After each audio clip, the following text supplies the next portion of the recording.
Let me know when you guys are good.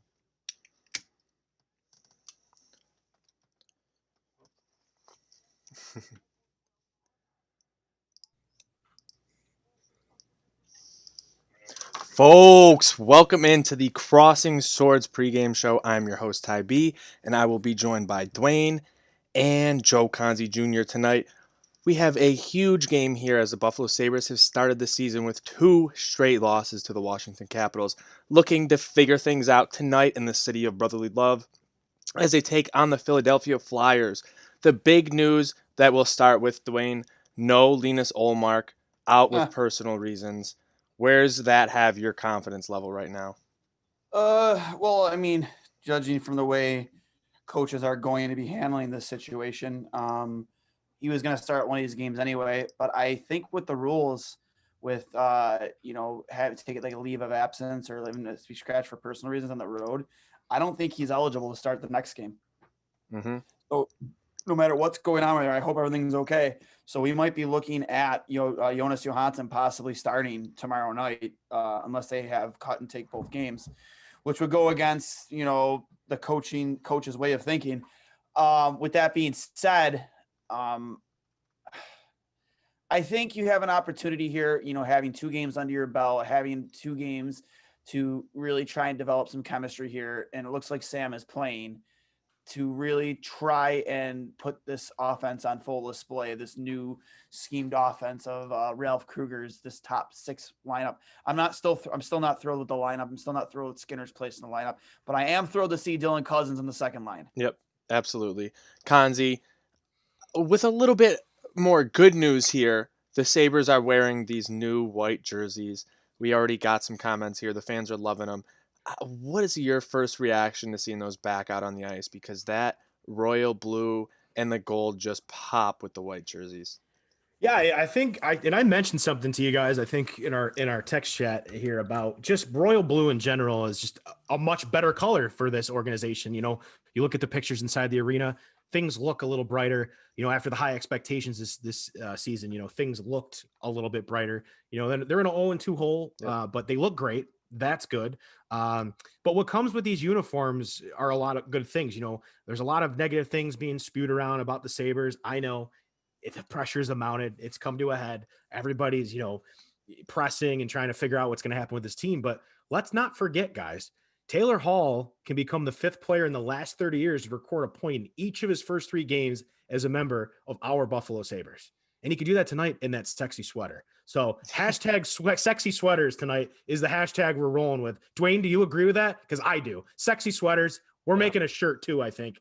Don't hold me to Something it. like that. Something out. I'm gonna put hashtag Skinner. That's the Oh, that's hill. your hashtag? That's the hill I'm gonna die on, and I know I'm not dying on it alone. So Right. No, absolutely. I think that's the biggest question on Sabres fans' minds is what's going on right now with Jeff Skinner? Can we figure this out? You're paying the man $9 million, and it's not to skate on the fourth line. Let me tell you that much.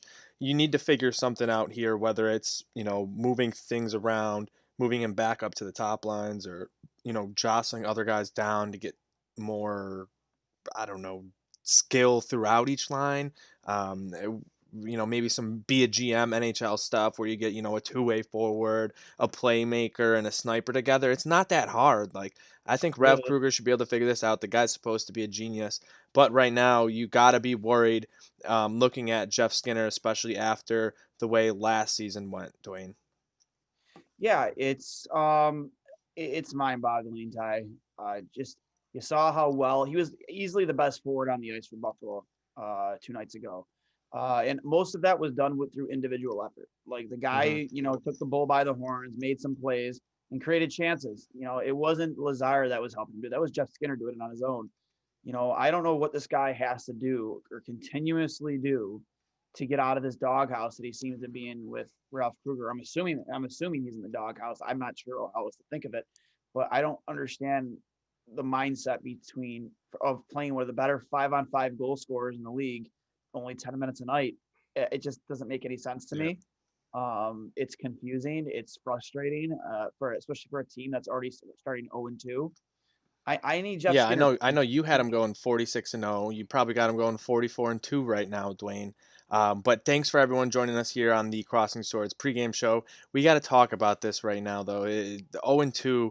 How long could this streak go before they get the first win? Because obviously, Philadelphia coming in, they're 2-0. They're playing very, very good hockey right now. Carter Hart in net this first game. It's going to make it very tough for the Sabres to score. I think, this could last past these two Philadelphia games. Dwayne, how many games you think this goes? Well, again, Carter Hart is probably the best young goaltender in the league right now, in my opinion. He really, put himself on display last year's playoffs and last season when he kind of took the league by storm.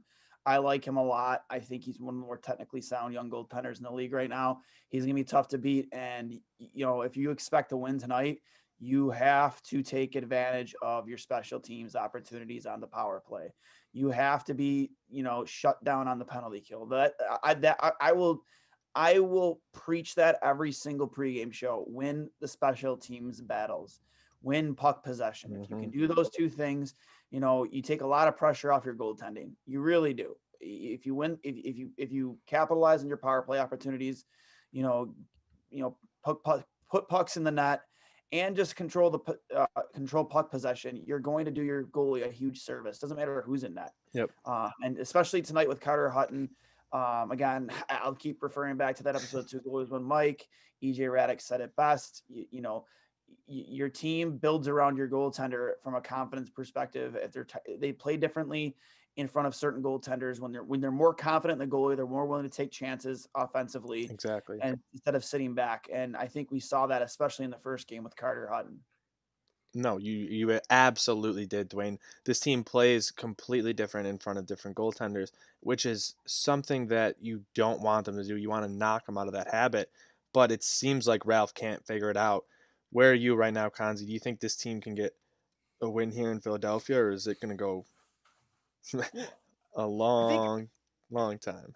I think people, I think sometimes the national media has Buffalo wrong. I really do. There's times I look and I say they have no idea what's going on, but I think the reason that we're pessimistic about things is because this division is a buzzsaw. It's not like you get a break where you have a team that you can beat up on. I mean, you go from Washington to Philadelphia, and if you watched Philadelphia against Pittsburgh, I mean, they're shooting bar down like from anywhere on the ice. Voracek is a whole new player. Yep. The last year into this year. I mean, incredible. To the point where the guy doesn't even feel like he needs to speak to any reporters in Philadelphia now because he proved them all wrong. But I think there is a chance for them to at least get one win. And one of the things that I looked at today, Eric Stahl hasn't had the best start to his Sabres tenure here, but you got to remember Eric Stahl does well against the Flyers. He's a point per game player versus the Flyers in 26 meetings dating back to November of 2011. He's got 10 goals to 16 assists, including, 2-point outputs in 3 of the last 4 matchups. So, he's a point per game clip in his last 11 meetings with the Flyers. And I don't think he's the key to the game, but I like that line tonight. You guys saw that, Cousins getting alongside him on the right side, with Victor Olofsson. I think that line is going to surprise a lot of people tonight. All Eichel, and Hall, but that second line, I think that's a good pairing for them. I also think that the first line is a great pairing for tonight. I want to see what Reinhart does. Again, like Dwayne says, we're still to the point where Reinhart can't drive his own line. We get it, but why should we? Oh, let's go! Islanders just scored. Sorry. Got him in a parlay, baby. But JG Pageau, 877 goals now. 877 goals now. Shout out Dewey. Basically, what I'm getting at is that I'm excited for that Stahl line tonight. The Islanders in the game show. This is fantastic. Hey, but I'm rooting for money, Dwayne. If you're not rooting for money, you're wrong. And if you're looking for money, do not bet on the Sabres tonight. I'm sorry. The Philadelphia Flyers are playing unbelievable hockey right now. They're getting contributions all up and down that lineup. You look at some of these youngsters like Joel Farabee, only 20, 21 years old, stepping in, having a real big contribution thus far against those Pittsburgh Penguins. I'd like them to continue to roll against the Buffalo Sabres. Give me Flyers 4-2. Konzi, what do you got? And then Dwayne, sign it off before we get this game started. I'm gonna be the overly optimistic Sabres fan here. I'm gonna say 4-2 Sabres. I'm gonna go with my original prediction from earlier. I don't give a shit. Let's go Buffalo. I'm going to go a little bit closer. I think this you're going to see a little more production out of that first line with Reinhart. You know, I think Reinhart's good with those guys. I like that second line. But I got the Sabres losing by a goal, so I got it 4-3 Flyers. Hey, I got Flyers money line. A lot of people do, especially once they saw that Carter Hutton news. Mhm. Sorry, Sabres. We don't have a lot of confidence in you. We want to. I did on opening night, and I lost my money. I will not do that again until they can prove otherwise. Dwayne, any last thoughts before this game gets started? Power play, power play, power play. Capitalize on the power play. Exactly. Well, that'll wrap it up for us for the Crossing Swords pregame show. Make sure you stay tuned for more content.